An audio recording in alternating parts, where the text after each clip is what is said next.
Assalamualaikum warahmatullahi wabarakatuh. Warahmatullahi wabarakatuh. Waalaikumsalam warahmatullahi wabarakatuh.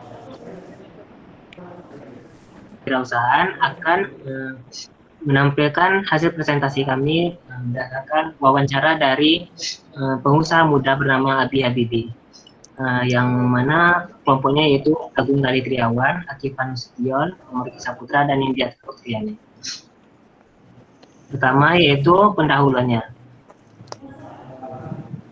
Pertama latar belakang yaitu kegiatan wawancara dilakukan untuk memperoleh informasi dari narasumber. Hasil diskusi kelompok kami memutuskan untuk mewawancarai seorang wirausahawan muda yaitu Abi Habibie. Dengan terlaksananya kegiatan wawancara ini, maka insya Allah kami akan memenuhi tugas mata kuliah kewirausahaan dengan harapan kami mendapatkan nilai yang memuaskan dan semoga hasil wawancara ini bisa bermanfaat. Dan kedua yaitu tujuan dari hasil wawancara kami yaitu memenuhi tugas mata kuliah kewirausahaan dan mendapatkan informasi seputar dunia bisnis dan perdagangan di era persaingan ketat masyarakat dan beberapa tips dan trik dalam menggeluti usaha di bidang perdagangan tersebut. Ketiga yaitu topiknya. Topik wawancara ini adalah tanya jawab seputar bina usaha bisnis bersama dengan wirausahawan muda. Waktu dan tempat kegiatan yang kami lakukan yaitu pada hari Jumat 12 Maret tahun 2021 pada jam 9.27 hingga jam 10.30 di tempat Bos Cafe yaitu Jalan Karya 1 Kecamatan Bukit Raya. Tim kerja dan narasumber kegiatan wawancara yaitu yang mana narasumber adalah Abi Habibie, wawancaranya Akifan Nasution, dokumentasi Muhammad Riki Saputra, juru tulis India Triani, dan penyusun naskah yaitu Agung Gali Triawan. Yang mana daftar pertanyaan kami adalah latar belakangnya, bagaimana sejarah perkembangan, kendala yang dialami Bang Abi Habibie, bagaimana untuk mengatasi masalah tersebut, berapa modal yang digunakan, dan apakah sebelumnya Abang Habibie pernah berkeinginan untuk membuka usaha lain selain usaha-usaha yang sudah ditekuninya, dan strategi apa yang diterapkannya serta tips untuk menjadi pengusaha. Kemudian hasil wawancara akan dijelaskan oleh Indi Okriani. Baiklah, saya akan melanjutkan presentasi yaitu mengenai laporan wawancara. Yang mana narasumbernya adalah Habib Habibie dan pewawancaranya adalah Akifan Nasution. Mikrofon Kiki. Bentar.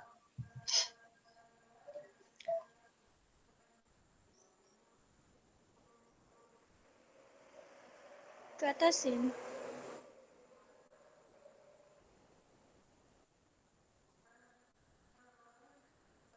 Yang mana hasil wawancaranya yaitu narasumber yang kami pilih adalah salah seorang mahasiswa dari Universitas Islam Riau yaitu Habibie yang sudah wisuda dan biasa dipanggil Abi yang merupakan alumni sekaligus senior dari kampus kami. Dan dia berasal dari Kabupaten Rokan Hulu dan di Pekanbaru beliau tinggal tepatnya di Asrama Putra UIR. Saudara Abi merupakan alumni pendidikan bahasa Inggris yang memilih langsung terjun ke dunia usaha sebagai pilihan kerja dan menimba pengalaman. Dari penjelasan narasumber, kami mendapatkan beberapa informasi. Yang pertama adalah tentang kisah perjalanan awal beliau memulai karir. Beliau memulai karir di saat masih menyandang status mahasiswa. Beliau menjalani bisnis tersebut sebagai sampingan dan mendapatkan uang tambahan. Akan tetapi, keseriusan dan kemampuannya untuk melihat potensi perkembangan produknya tersebut membuat beliau memutuskan untuk menseriusi usaha tersebut dan fokus terjun ke dalamnya. Berdasarkan hasil wawancara yang dengan Abi Habibie, yang dapat kami amati dan kami simpulkan sebagai berikut. Yang pertama itu latar belakang. Oke, atas lagi.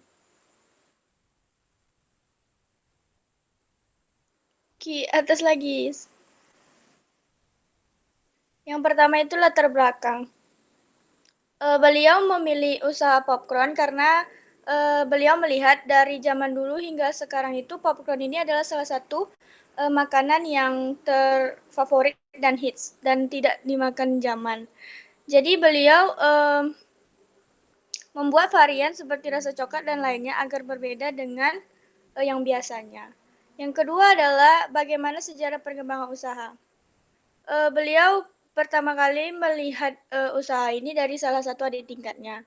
Kemudian beliau merasa tertarik dan juga terinspirasi di bioskop. Namun di bioskop tersebut kan harganya cenderung mahal. Jadi beliau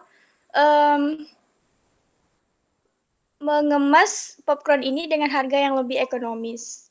Nah, usaha ini beliau jalankan selama baru 2 tahun, tetapi pada tahun pertama itu masih jualan online. Dengan awal modalnya itu 200.000, beliau ini bekerja sama dengan salah satu temannya yang bernama Bang Fajri. Kemudian narasumber ini memulai usahanya ini awalnya dia meminjam beberapa peralatan dapur seperti kompor, itu juga dari temannya.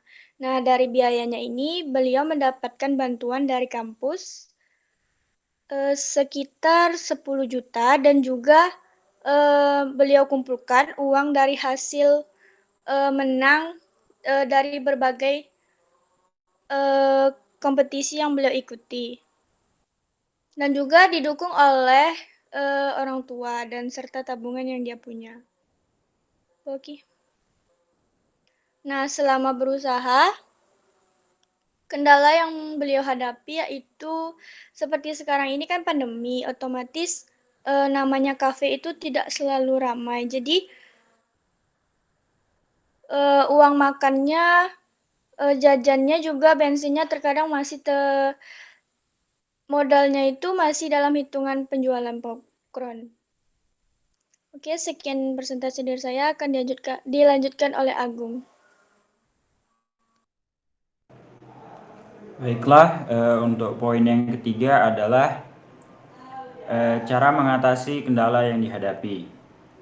Untuk memulai bisnis itu tidak bisa sendiri, maka untuk mengatasi permasalahan yang ada, kita harus membentuk tim untuk mengatur setiap bidangnya. Seperti narasumber tersebut memiliki teman di bidang marketing, ada juga temannya di bidang lain, dan selain itu manfaatkan relasi dari teman, keluarga, kerabat, tetangga, atau juga posting menu jualan kita di sosial media seperti Instagram, Facebook, WhatsApp, dan lain-lain. Jangan lupa untuk selalu memeriksa keuangan dan mencari tahu penyebab mengapa omset bisa turun. Yang kelima, apakah sebelumnya punya keinginan atau berpikiran punya usaha lain? Narasumber kami menjawab, usaha tidak bisa kalau hanya berfokus pada satu hal. Jadi harus punya cadangan agar bisa membackup usaha yang lagi turun omsetnya. Dulu narasumber sudah mencoba usaha seperti jualan ayam geprek, mie meledak atau mie pedas. Kedepannya narasumber ingin mencoba usaha di bidang clothing seperti baju, kaos, dan lain-lain. Yang keenam, strategi yang digunakan ketika berbisnis.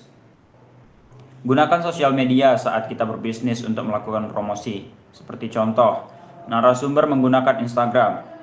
Kita bayar iklan untuk mempromosikan barang jualan kita agar bisa dilihat banyak orang narasumber. Dan narasumber sudah mencoba di salah satu Instagram yaitu PKU City dan juga Brownies. Dan kedepannya narasumber ingin membuka cabang di Panam dan mall besar di Pekanbaru, insya Allah. Dan yang ketujuh adalah tips menjadi seorang pengusaha. Narasumber kami mengadaptasi yang namanya ATM, yaitu amati, tiru, dan modifikasi. Ketika memulai usaha, jangan hanya mengikuti tren. Kita harus bisa menganalisis prospeknya ke depan. Apakah menu yang kita pilih bisa bertahan untuk ke depannya atau tidak. Dan juga lebih bagus untuk menggunakan SDA atau sumber daya alam yang ada. Dan juga lebih bagus seperti contoh, narasumber menggunakan susu soya yang pada umumnya hanya disajikan dalam bentuk minuman biasa, tapi berbeda dengan narasumber, dia memvariasikan susu soya tersebut menjadi variasi yang lebih menarik. Dan kemudian narasumber mengatakan bahwa setiap usaha itu memerlukan yang namanya konsistensi. Harus konsisten dalam menjalankan bisnis. Jangan mudah putus asa. Jika bisnis yang dijalankan tidak selalu berjalan dengan baik, Karena di 5 tahun pertama memang sedang diuji konsisten seseorang tersebut. Apabila kita bisa melewati 5 tahun pertama, maka bisa dipastikan usaha tersebut akan tetap bertahan. Dan jangan lupa untuk selalu menganalisis penyebab terkait masalah yang dihadapi dan kemudian diperbaiki lagi. Saya rasa itu saja. Dan kemudian adalah penutup yang akan dilanjutkan oleh teman saya Akifah Nasution. Baik, di sini saya akan menjelaskan tentang kesimpulan yang kami dapat dari hasil wawancara bersama Bang Abi. Dalam menjalankan usaha bisnis di waktu muda membutuhkan tekad dan keberanian yang kuat dan kemampuan untuk melihat dan mengembangkan potensi usaha sangat diperlukan dalam menjalankan sebuah usaha. Adapun peluang resiko dan keberhasilannya sangat besar. Oleh karena itu, ketekunan dan pantang menyerah merupakan kunci dan kiat sukses dalam menjalankan usaha di usia muda. Sedikit saran dari kami, menurut saya, orang-orang harus berani mengambil resiko seperti yang dilakukan narasumber kami dengan harapan wirausaha muda dapat bersaing di masyarakat ekonomi Asia saat ini. Jangan jadikan mindset menjadi karyawan di saat menjadi karyawan di saat lulus, tapi berpikirlah untuk membuka lowongan pekerjaan dan menjadi bos untuk diri sendiri. Pandai loh. Baiklah, sekian presentasi dari kami. Apabila terdapat kesalahan, kami mohon maaf dan kami akhiri. Wabillahi taufiq wal hidayah. Wassalamualaikum warahmatullahi wabarakatuh. Waalaikumsalam. Waalaikumsalam warahmatullahi wabarakatuh. Ayo, yuk.